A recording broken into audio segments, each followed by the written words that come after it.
Hello दोस्तों, आज की क्लास में हम लोग पढ़ेंगे आयनिक त्रिज्या। ठीक है, आयनिक त्रिज्या देखिए, सबसे पहला प्रश्न यह उठता है कि आयनिक त्रिज्या में यह आयन होता है। तो देखिए, ये आयन जो होता है दो प्रकार के होते हैं। सबसे पहला होता है धनायन और दूसरा जो होता है वह होता है ऋणायन। तो धनायन और ऋणायन की जो एक निश्चित त्रिज्या होती है, ठीक है, और त्रिज्या की परिभाषा में आपको बता दिया है। इसके पहले ये त्रिज्या वंडरवाल त्रिज्या ताराकीन पर लिया है। त्रिज्या में लास्ट टॉपिक था आयनिक त्रिज्या। तो ये आयनिक का तात्पर्य होता है आयन, और आयन दो प्रकार के होते हैं, पहला धनायन और दूसरा होता है ऋणायन। तो धनायन और ऋणायन की त्रिज्या अलग अलग होती है। तो सबसे पहले यह जानना है कि धनायन कैसे बनता है और दूसरा ऋण आयन कैसे बनता है। उसके बाद हम लोग कंपेरिजन करेंगे कि धनायन की त्रिज्या अधिक होती है कि ऋण आयन की त्रिज्या अधिक होती है। उसके बाद क्या कारण जानेंगे। तो सबसे पहले जानते हैं कि धनायन कैसे बनता है। तो धनायन जो होता है, धनायन का बनना, अब धनायन इलेक्ट्रॉन के त्यागने के फलस्वरूप बनता है। जैसे मैं फर्स्ट एस ब्लॉक में सोडियम की बात करूं, तो यह सोडियम जब एक इलेक्ट्रॉन त्यागता है तब यह धन आयन बनाता है। ठीक है, सोडियम प्लस आयन में बना दिया, मतलब सोडियम में एक प्लस चार्ज आ गया। तो सोडियम प्लस आयन कैसे बना? एक इलेक्ट्रॉन त्यागने के पश्चात बना। वैसे ही मैं सेकंड ब्लॉक की बात करूं मैग्नीशियम की, तो मैग्नीशियम दो इलेक्ट्रॉन त्यागने की क्षमता रखता है। तो मैग्नीशियम प्लस 2 इलेक्ट्रॉन, मैग्नीशियम में 2 इलेक्ट्रॉन दिया गया, जिसके कारण 2 प्लस आवेश आया मैग्नीशियम में। उसी प्रकार से कैल्शियम भी होता है। कैल्शियम जब 2 इलेक्ट्रॉन त्यागेगा तब कैल्शियम में 2 प्लस आवेश आने वाला है। तो हमने देखा कि धन आयन इलेक्ट्रॉन के त्यागने के फलस्वरूप बनता है। सिमिलरली ऋण आयन किस प्रकार से बनता है? ऋण आयन का बनना, अब यह ऋण आयन कैसे बनता है? ऋण आयन जो है इलेक्ट्रॉन ग्रहण करने के पश्चात बनता है। अब इलेक्ट्रॉन किस प्रकार से वह ग्रहण करता है? कोई तत्व, जैसे फ्लोरीन है, फ्लोरीन ने एक इलेक्ट्रॉन ग्रहण किया। ठीक है, फ्लोरीन ने एक इलेक्ट्रॉन जब ग्रहण किया तो यह परिवर्तित हो गया फ्लोरीन माइनस में। उसी प्रकार से जब फ्लोरीन है, फ्लोरीन भी यदि एक इलेक्ट्रॉन ग्रहण करता है तो फ्लोरीन माइनस में परिवर्तित हो जाता है। तो ऋण आयन कैसे बनता है? ऋण आयन इलेक्ट्रॉन के ग्रहण करने के फलस्वरूप बनता है। जितना इलेक्ट्रॉन ग्रहण करेगा उतना ही वह ऋण आयन बनाएगा। तो देखिए, एक चीज और ध्यान में रखना कि जब भी क्लास 11 है इसलिए मैं बता रहा हूं कि जब भी धन आयन बनाएंगे इलेक्ट्रॉन का त्याग होगा। धन आयन में इलेक्ट्रॉन का त्याग होगा, और जब भी आप इलेक्ट्रॉन का त्याग करेंगे तो रासायनिक अभिक्रिया में तीर के निशान के बाद ही इलेक्ट्रॉन को लिखेंगे। और जब इलेक्ट्रॉन को ग्रहण करवाएंगे किसी भी तत्व के द्वारा, तब रासायनिक अभिक्रिया में तीर के निशान के पहले इलेक्ट्रॉन को लिखा जाता है। अब धन आयन और ऋण आयन में किसकी त्रिज्या अधिक होती है? सबसे अधिक त्रिज्या होती है ऋण आयन की, देन परमाणु की, उसके पश्चात धन आयन की त्रिज्या सबसे कम होती है। धन आयन की त्रिज्या सबसे कम होती है। अब देखिए, अब ऋण आयन की अधिकता का कारण देखिए, ऋण आयन की अधिकता का कारण, ऋण आयन की अधिकता का कारण देखिए, ऋण आयन की अधिकता का कारण यह है कि यदि कोई नाभिक परमाणु का नाभिक है और यह नाभिक के चारों ओर कक्षा पाया जाता है, जब कोई भी परमाणु इलेक्ट्रॉन को ग्रहण करता है, तो नाभिक के चारों ओर जो कक्षा है, कक्षा का मान जो है बढ़ जाता है, कक्षा की संख्या बढ़ जाती है। कक्षा की संख्या बढ़ जाती है, परिरक्षण प्रभाव बढ़ता है, परिरक्षण प्रभाव का मान बढ़ता है, प्रभाव का मान बढ़ता है, जिसके कारण ऋण आयन की त्रिज्या अधिक हो जाती है। तो आप हमेशा ध्यान रखेंगे, जब कोई भी परमाणु इलेक्ट्रॉन को ग्रहण करेगा, इलेक्ट्रॉन को अपने अंदर लेगा, तब कक्षा की संख्या बढ़ती है और इलेक्ट्रॉन की संख्या बढ़ने पर परिरक्षण प्रभाव का मान अधिक होता है, जिसके कारण परमाणु की त्रिज्या बढ़ जाती है। और धन आयन की त्रिज्या कम क्यों होती है? क्योंकि धन आयन में इलेक्ट्रॉन बाहर निकलता है, धन आयन में इलेक्ट्रॉन बाहर निकलता है, तो नाभिक के चारों ओर कक्षा की संख्या में कमी हो जाती है। तो कक्षा की संख्या में कमी होने के कारण धन आयन की त्रिज्या कम हो जाती है और नाभिकीय आवेश भी बढ़ता है धन आयन बनने पर। अतः धन आयन की त्रिज्या कम होती है और ऋण आयन की त्रिज्या अधिक होती है। अब हम लोग कुछ क्वेश्चन देख लेते हैं कि किस प्रकार से प्रश्न पूछ सकता है आयनिक त्रिज्या में। ठीक है, अब आपको याद रखना है कि ऋण आयन की त्रिज्या सबसे अधिक होती है, धन परमाणु के पश्चात धन आयन की त्रिज्या सबसे कम होती है। तो चलिए कुछ प्रश्न देख लेते हैं, आयनिक त्रिज्या के संबंधित कुछ प्रश्न देखते हैं। तो सबसे जो पहला प्रश्न है, मैं पहले प्रश्न को लिख ही देता हूं कि निम्नलिखित प्रश्नों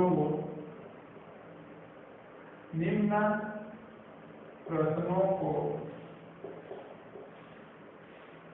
आयनिक त्रिज्या के क्रम में व्यवस्थित कीजिए।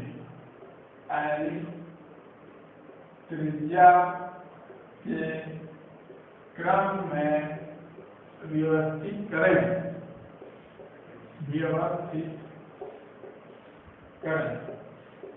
तो जो पहला क्वेश्चन है, देखिए पहला क्वेश्चन H+ हाइड्रोजन में बताइए किसकी त्रिज्या अधिक होगी। दूसरा प्रश्न व्यवस्थित करना है। दूसरा प्रश्न है कैल्शियम प्लस कैल्शियम 2+ बताना है आपको। तीसरा प्रश्न है आयरन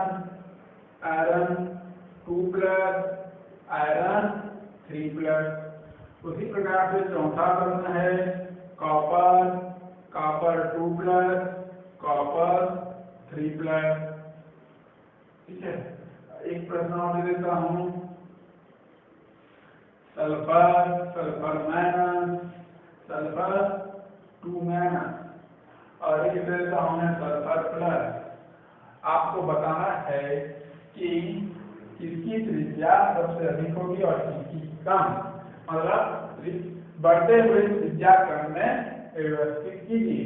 तो पहला प्रश्न देखिए, पहला प्रश्न का उत्तर होगा, हम जानते हैं कि ऋण आयन की त्रिज्या सबसे अधिक होती है, तो H- की त्रिज्या अधिक होगी, देन हाइड्रोजन और देन H+।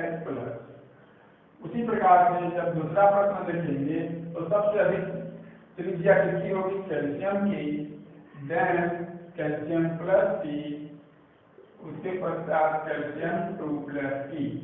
उसी प्रकार से यहाँ पर देखिए, यहाँ पर सबसे अधिक त्रिज्या होगी आयरन की, उसके पश्चात Fe2+P, देन Fe3+ की त्रिज्या अधिक होगी। उसी प्रकार से कॉपर वाला देखिए, चौथा प्रश्न, चौथे प्रश्न में कॉपर की त्रिज्या अधिक होगी, उसके पश्चात कॉपर 2+, उसके पश्चात कॉपर 3+ की त्रिज्या अधिक होती है।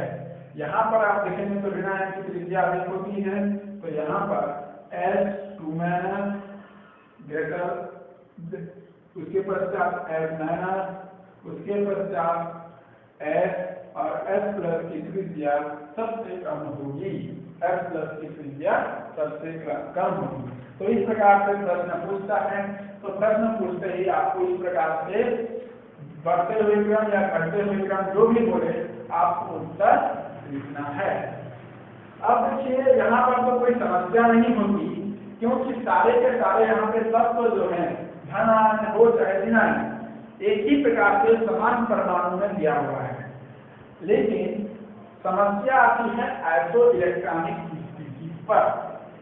अब यहाँ आइसो इलेक्ट्रॉनिक स्पीशीज क्या है?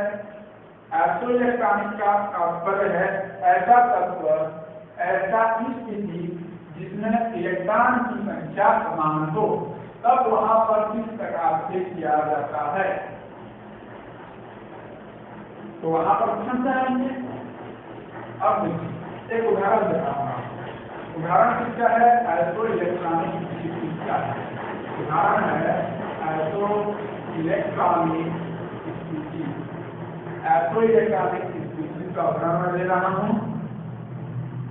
सबसे पहला जो प्रश्न है वह है sodium plus magnesium 2 plus aluminium 3 plus. बताइए किसकी त्रिज्या सबसे अधिक होगी और किसकी त्रिज्या कम होगी। यदि आप देखेंगे आइसो इलेक्ट्रॉनिक में इलेक्ट्रॉन की संख्या समान होती है, इसमें भी 10 इलेक्ट्रॉन है, इसमें भी 10 इलेक्ट्रॉन है, यहाँ पर भी 10 इलेक्ट्रॉन है, तब हम कैसे पता लगाएंगे किसकी त्रिज्या अधिक होगी। एक दूसरा प्रश्न देता हूँ सर। दूसरा प्रश्न यह है carbon 4 minus N3 minus oxygen 2 minus fluorine minus. यहाँ पर भी हम समझेंगे कि क्योंकि यहाँ पर भी इलेक्ट्रॉन की संख्या समान है। अब देखिए इलेक्ट्रॉन कितने हैं? यहाँ पे कार्बन का 6 होता है और इसमें 4 माइनस है, मतलब 4 इलेक्ट्रॉन उसने ग्रहण किया है, तो 6 और प्लस 4 इसमें भी 10 इलेक्ट्रॉन है। नाइट्रोजन का परमाणु क्रमांक 7 प्लस 3 7 3 10 इलेक्ट्रॉन, यहाँ पर भी 8 और 2 10 इलेक्ट्रॉन, और फ्लोरीन का 9 और उसने 1 इलेक्ट्रॉन ग्रहण किया है, इसीलिए यहाँ पर भी 10 इलेक्ट्रॉन होगा। तो देखिए सभी में 10-10 इलेक्ट्रॉन है। यहाँ पहले प्रश्न में 10 इलेक्ट्रॉन है और दूसरे प्रश्न में भी 10 इलेक्ट्रॉन है। तो किसकी त्रिज्या सबसे अधिक होगी और किसकी त्रिज्या सबसे कम होगी? सारे के सारे आयन हैं। ये धन आयन का उदाहरण दिया हूं यहाँ, और यहाँ पर ऋण आयन का उदाहरण दिया हूँ। तब उस समय ध्यान रखिएगा जब इलेक्ट्रॉन की संख्या समान हो जाती है, विभिन्न प्रकार के तत्व आपको मिलेंगे, तब वहां पर ध्यान में रखना कि एटॉमिक नंबर मतलब परमाणु क्रमांक उल्टा होता है साइज का। ये जो डब्बा अब मैं अभी लिखा हूं, इसको आपको ध्यान में रखना है कि जिसका परमाणु क्रमांक अधिक होगा उसका साइज कम होगा, जिसका परमाणु क्रमांक अधिक होगा उसका साइज कम होगा। इस बात को ध्यान में रखना है, गांठ बांध के इसको रखना है। तो देखिए परमाणु क्रमांक किसका अधिक होता है? परमाणु क्रमांक को जब बात करो एटॉमिक नंबर का, और ये तो इलेक्ट्रॉन है, एटॉमिक नंबर इसका कितना होता है? 11, इसका होता है 12 और इसका होता है 13। तो इसका सबसे अधिक है, तो इसकी साइज जो है सबसे कम होगी। मतलब जो ऑर्डर होगा सोडियम प्लस का अधिक, देन मैग्नीशियम 2 प्लस का, और देन एल्यूमिनियम 3 प्लस का होता है। तो जो सही क्रम है ये हो जाएगा। उसी प्रकार से यहाँ पर देखिए, ये तो इलेक्ट्रॉन की बात हुई। यहाँ पर जब मैं एटॉमिक नंबर की बात करूँ तो एटॉमिक नंबर इसका होता है 6, इसका 7, इसका 8 और इसका 9। तो इसका साइज जो होता है सबसे कम होगा, क्योंकि परमाणु क्रमांक इसका अधिक है। तो कार्बन 4 माइनस का अधिक होगा, देन N3 माइनस का अधिक होगा, देन ऑक्सीजन 2 माइनस का अधिक होगा, और देन N माइनस का सबसे कम होगा। यदि मैं सभी प्रश्नों को मिला दूं, पहले और दूसरे प्रश्न को मैं मिक्स कर दूं, ठीक है, ये तो आपका उत्तर हो जाएगा। पहला और दूसरा प्रश्न को मैं मिक्स करूं तो सबसे अधिक किसका होगा? सबसे अधिक तो जो होगा वो कार्बन 4 माइनस का होगा। ठीक है, 6 वाला सबसे अधिक।